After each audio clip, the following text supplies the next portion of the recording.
প্রেমী আজ তারা কই? যারা বলতো বিটিএস হারাম, বিটিএস খ্রিস্টান, বিটিএস নাস্তিক ইত্যাদি, তাদেরকে বলি, আমাদের বিটিএস মেম্বাররা যখন সৌদি আরব কনসার্ট করতে গিয়েছিল তখন জিমিনের মাইকটি ছিল গোল্ডেন কালার, আর আমাদের ইসলামে ছেলেদের জন্য স্বর্ণ হারাম।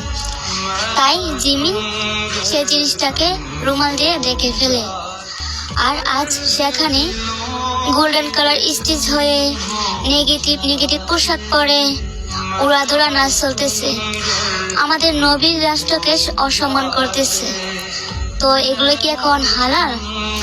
আজ আমি সত্যি বলতেছি, আমি একজন বিটিএস আর্মি হয়ে গর্ববোধ করতেছি, কারণ তারা অন্য ধর্মের হয়েও আমাদের ধর্মকে সম্মান করে, আর আমরা নিজে মুসলিম ধর্ম হয়েও আমাদের ধর্মকে সম্মান করতে পারি না।